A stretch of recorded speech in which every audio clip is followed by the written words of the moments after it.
Hey, what's up, everybody? Video 44 coming at you with another video. All right. So Quincy Olivari had a hell of a game in the G League yesterday. 28-7-6, I believe, something like that. 28-10-6, something like that. Or 7 threes made. And I just think, man, this is one of those situations where the Lakers are playing themselves with this particular piece, man. We're really playing ourselves. We know our bench is bad, and we're letting this guy play in the G League. You know his value is more than some of the guys we're using. You know, he's more valuable in the league already than Gabe Vincent. You know what I mean? So it's like, I don't doubt that he could develop some in the G League, but when you see him go out there and display what he did last night,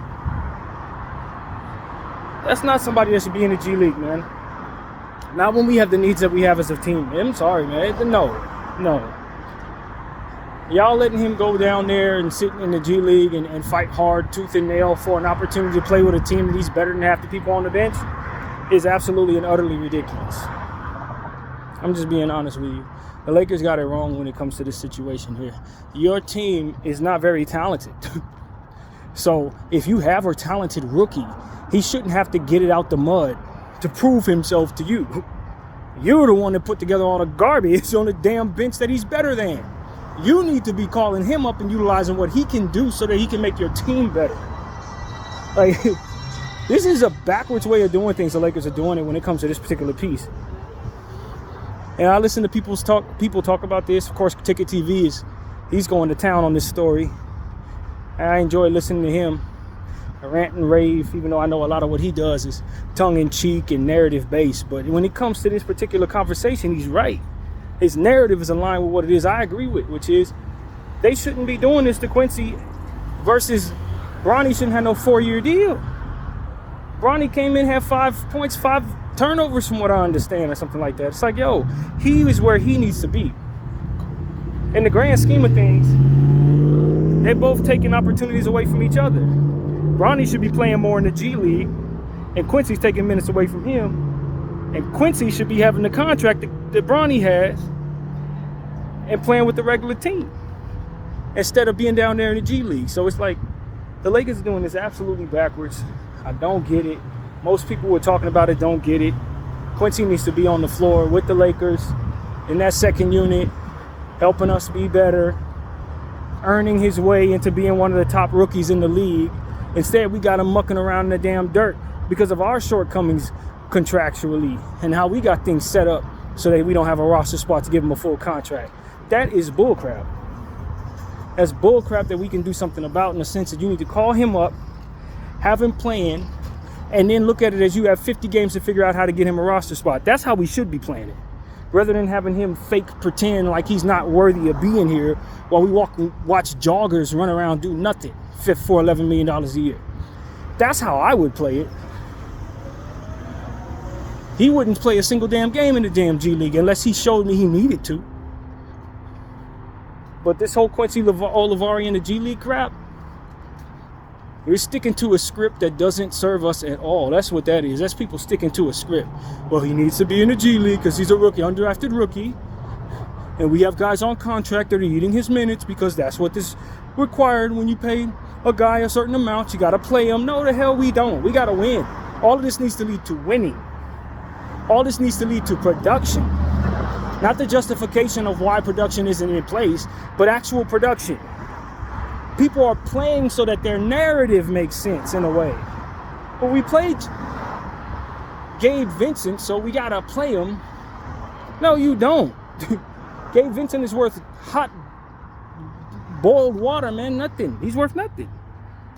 He's playing like he's worth nothing. That you made the mistake of paying him that and then sending him out there ain't got nothing to do with nothing. Just like the Miami Heat set Duncan Robinson for several years, even though he was on a $1 trillion contract, it's the same thing we need to be doing with Gabe Vincent. Gabe Vincent is not good enough to play basketball right now. I don't know if he will to be tomorrow, but for the time being, I can legitimately say that Quincy Olivari is a more capable basketball player right now. Period. Ain't no two ways about it. He will outplay that man right now. He will outplay him. I don't care about the history of Gabe playing in Miami. I don't care about none of that. I don't care about the injury that Gabe's coming off of. Miss me with any excuses. I got a player that I know in that same position that's going to give me the production I need from Gabe.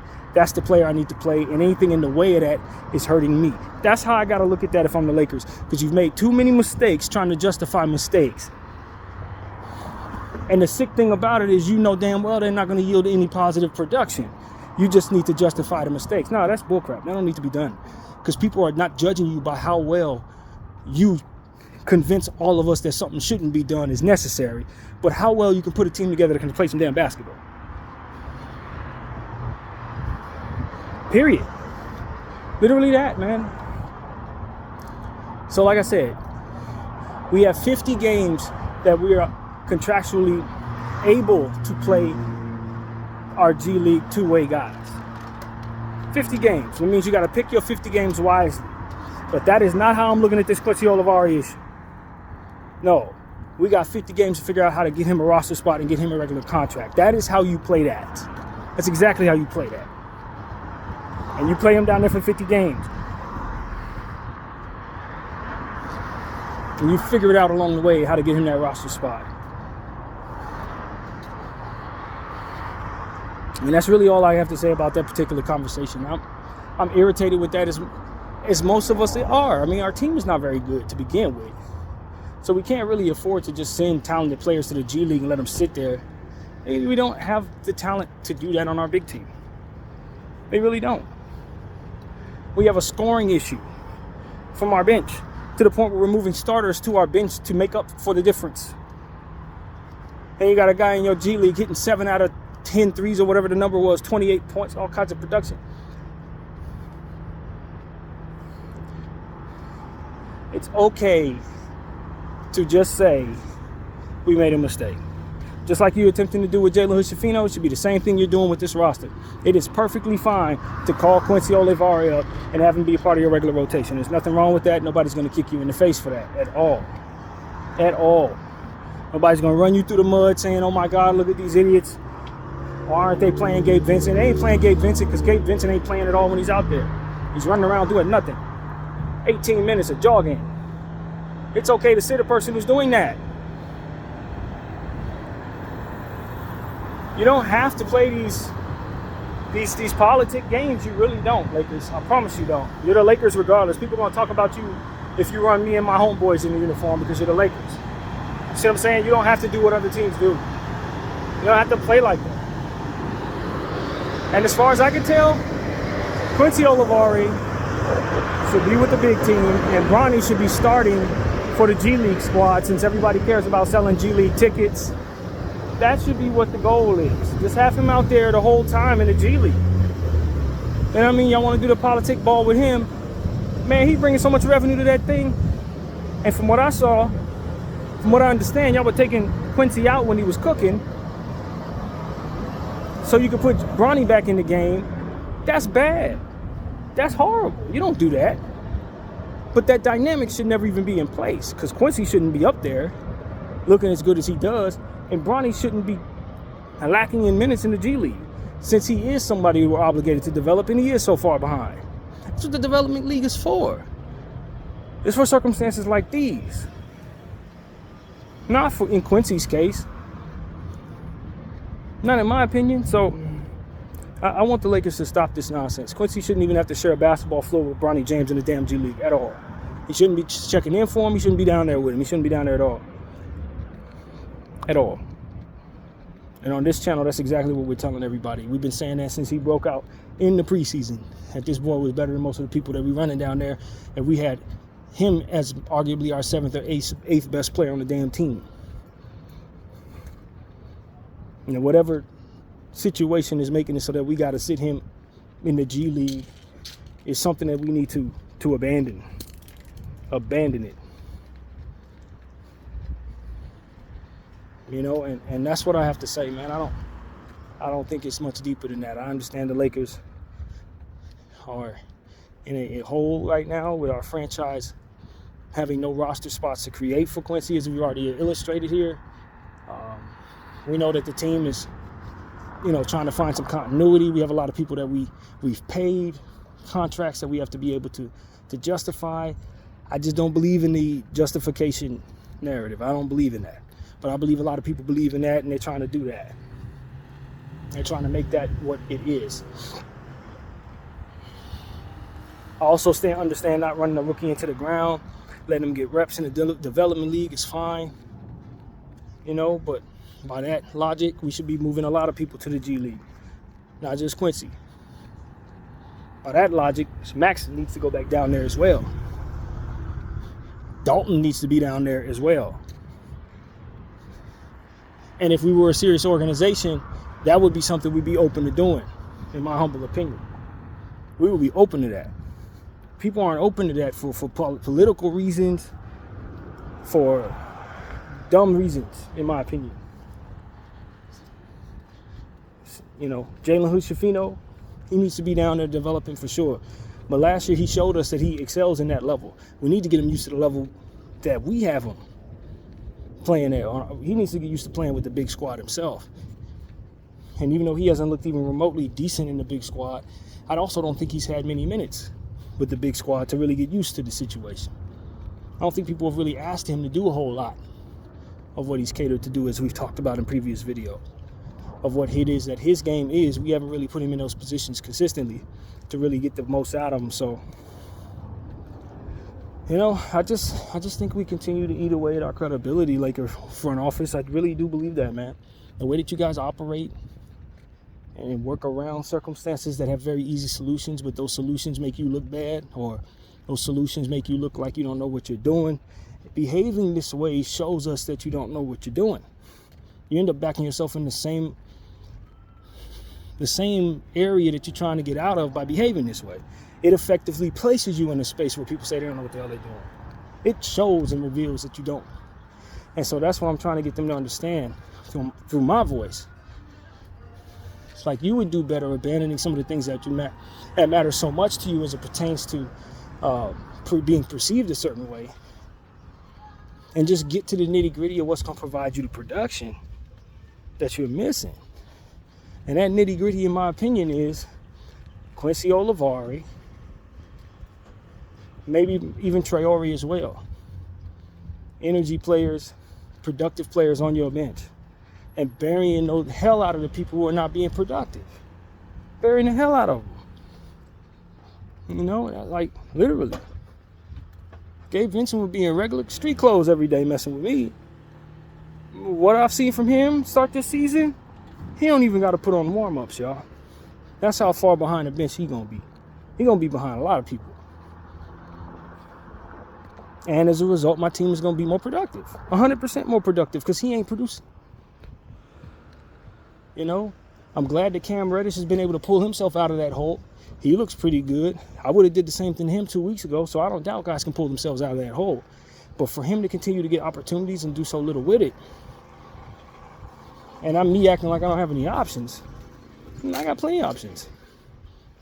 I just have to be willing to go to those options and allow myself to be seen as somebody that maybe has made a few mistakes that I don't want to be seen as making when I have to go to those options. But once those options yield the results that they're supposed to yield, then suddenly I look like a genius any damn way. Because like I said, people aren't judging us by anything other than the production on the floor, not by the perception of how we mask our mistakes or justify our mistakes so that they, even though they are mistakes, we look consistent. That's not what the job is, man. So I don't know, man. I hope people are listening to me on this channel. I always give y'all my best. And in this case, the Lakers they're just not doing enough to get that production from the bench. They're asking JJ Redick to pull a rabbit out of the hat. I think he's doing a pretty good job given what he's got. You know, he's trying to make y'all look good by playing Gabe, even though he's not producing for him. He's shuffling around the little that you gave him, hoping that it could stay healthy enough to stand upright. He's pulling his hair out, banging his chair against the... I mean, that's because he don't have enough to make it work, man. JJ's wigging out and hanging his hat on every possession, every play. When most of what the problem is not only the roster itself, but the choices we making within what we had. As I said last year, putting our worst stuff to the front of the line and letting it represent us. That's the problem. Doing it again this year. Pushing our worst stuff to the front and letting it represent us. And so with this game coming up tonight, Toronto is in the house. I think Quincy Olivares should be a part of that game tonight. I really do. I think Gabe Vincent should be in street clothes if he's injured, because he's playing like it. So what's the difference? And look, as far as this game's concerned tonight, people need to understand something about the Toronto Raptors the last time we saw them. In the second half of that game, they controlled the entire game. They had 2 back-to-back 30-plus quarters. They controlled the game. So, and that was without Emmanuel Quickley, who will be available tonight, from what I understand. Although he's coming off a back-to-back, fresh off injury, maybe they don't want to play him tonight. But last I checked, he was active. And on my fantasy leagues, he's active. So hopefully he is going for that sake. But the point is, they should be a better team tonight than they were then. They got fast-footed players that play in transition. They attack the paint just like we do. They don't shoot too many threes, just like us. This is not a game you can overlook. They got players down there. 2 of them are breaking out. And Agbaji, heck, 3 of them, to be honest with you. Agbaji, Davion Mitchell, and Grady Dick. So we need to, genuinely reflect upon how that last game went, study how it went, and try to get back to what worked in the first half instead of allowing them to control the basketball game like they did in the second half. Because after that first quarter, they pretty much controlled the game and they won the last 3 quarters. The only reason why we even won the game is because we had such a big lead, 27-point lead. So if you're going to win a game against a team like that, you got to expect they're not going to get off to a slow start tonight. Even though from what I understand, that's something they often do. You can't count on them getting off to a slow start when they have that much memory of what happened just a week and a half ago against you. You got to look at how they handled the Denver Nuggets. They had a lead in that game, and they ended up squandering the lead in the final minutes, but they controlled the Denver Nuggets game as well. They beat the Sacramento Kings once. They only been beaten handily one time by the same Kings later on when they went into the Kings' house. And this is a team that hasn't won any road games, playing well. This is definitely set up for you to lose this game, Lakers. This is definitely a trap game for you. This is more of a trap game than any of the games that we call trap games leading into this basketball game, because you got a team that hasn't won anything on the road but playing well in a lot of games leading up to this one, coming in facing you and all the struggles that you provide yourself, not to mention that they play just like you. So I have my concerns about this particular game. I'm worried, if not poised to lose. I really am, because I think it's set up for Toronto to finally get over the hump. And we have shown ourselves to be a team that, can't seem to string together 2 efficient basketball games. Like, literally. Since the winning streak, we ain't strung together 2 efficient basketball games, and we're coming off a very efficient basketball game. So this is one of the games where effort is going to have to tell the story. Hustle is going to have to tell the story. And given the fact that they have faster-footed players and a lot of hustled players down there, I'm concerned. But I do like the idea of the adjustment we've made. I think that can have an effect on the things in a positive way. Getting D'Lo to the bench, moving in Cam Reddish gives us more defense in that backcourt rather. But we're going to have to pick a person for Cam to guard, because he has several that we're probably going to need him to guard. Given the fact that he's the only person down there that can really defend in that way, they got 4 people that you would likely want to put him on. You know what I mean? So that means that somebody that is not known for playing good defense is going to have to play a very good game tonight, because they're going to have a very tough defensive assignment.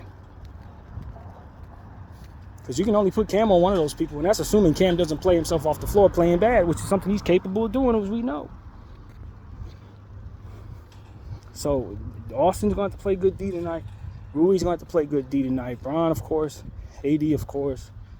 But it's going to be a situation where if you don't, it can be a problem. Or if you put Cam on the wrong person, it could be a real problem. Now, Grady has taken some steps back since Quickly returned. He was getting 30 every night. Now he's back down. He's coming back down to earth right now. So hopefully that continues. Hopefully you don't have no grandiose night. If anybody I would choose to not put Cam Reddish on, it would probably be Grady, because he's starting to wean off in production a little bit. Quickly's taking the ball now and stuff like that. Maybe I put him on Quickly. I heard Trevor Lane say he wants to put Cam on RJ.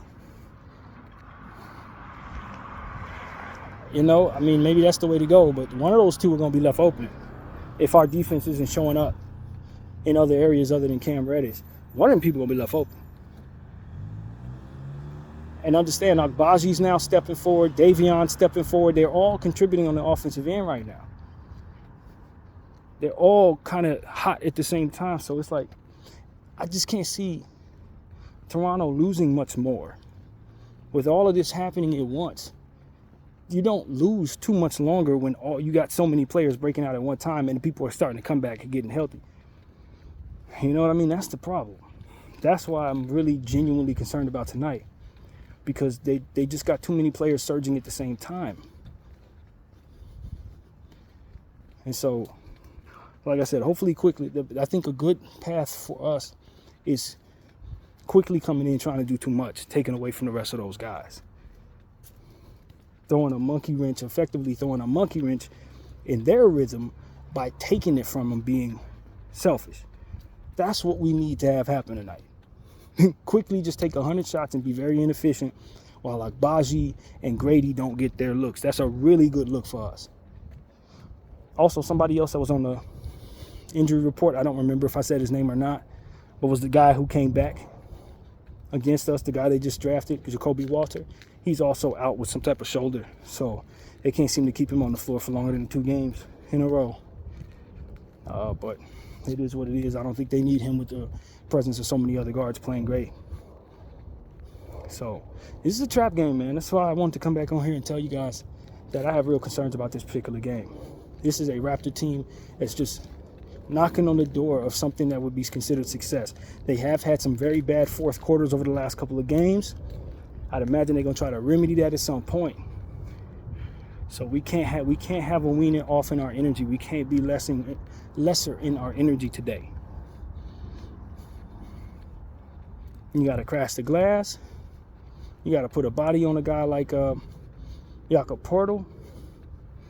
My hope is that they're tired after a back-to-back on the road. 2 LA games back-to-back over the weekend. That's not easy. But they're near the end of their road trip. They fly after this off to Milwaukee, and they are back home after that. And so let their one win on the road be against Milwaukee. Don't let it be against us. That's my thing. Heed the warning that this is a team that's surging it. You know, a bunch of players playing great at the same time. We got to be ready, and we got to be able-bodied out there. And that's why I really want the Lakers to get away from Gabe Vincent. All that jogging and that stuff that's great if you're trying to run a marathon. You know what I'm saying? But on a basketball floor, 18 minutes of that, it really hurts the team, man. It really hurts a team that needs their players to develop. It needs players that can score and all different types of things, rebounding, all this type of stuff. We need all of that. We can't have a guy out there for 18 minutes doing nothing, undersized. You know what I'm saying? And a guy that I haven't mentioned much is what's his name? Jackson Hayes. I haven't mentioned much of Jackson Hayes over the last couple of days. Kind of been an afterthought to me, to be honest with you. He's been rebounding okay, but ever since the situation with him that came out about that off-the-court issue that happened several years ago, it's almost just been like a wind out of his sails, I think. And I think he's just kind of, his production's kind of going by the wayside a little bit. So hopefully he can have a big game tonight, get a couple easy dunks, get a couple steals. That's when he really thrives, in my opinion, in the steals category. If he's really on top of his game, he's getting about 2 or 3 steals on a night. Doesn't happen too often, but he does have that ability. So, you know, he irritates me a bit with his limitations. You know, he plays it safe, which is probably the right way to go, instead of attempting certain shots that he's not good at. But I just like certain spots being occupied. You know, you wide open at the 3, hit the 3. You wide open in the mid-range, hit the mid-range. You know what I mean? Like, being left alone and not being a threat, turning around, looking for somebody else in those situations just doesn't give you much of a threat.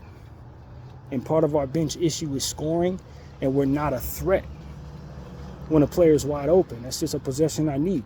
We end up working the ball around to get a contested shot up because he's so deficient in open areas. Like, that's crazy. It's absolutely crazy. So that's what I'm saying to y'all, man. I just, hopefully, you know, I was listening to Koloko speak, and he was essentially saying that he's open to taking 3-point shots. If he's open to taking shots that, you know, maybe others are willing to take. And if we can just be somewhat of a threat, somewhat of a scoring threat in certain areas, then maybe we can cut down on what the defense is able to do in terms of collapsing on people like Gabe Vincent, and collapsing on people like Max Christie, who are already deficient right now in scoring. A big part of the problem is that the floor is smaller when they're on the floor with non-shooters. So that needs to be said as well. But anyway, that's pretty much what I got to say. My name is BDO44. I thank you all for watching.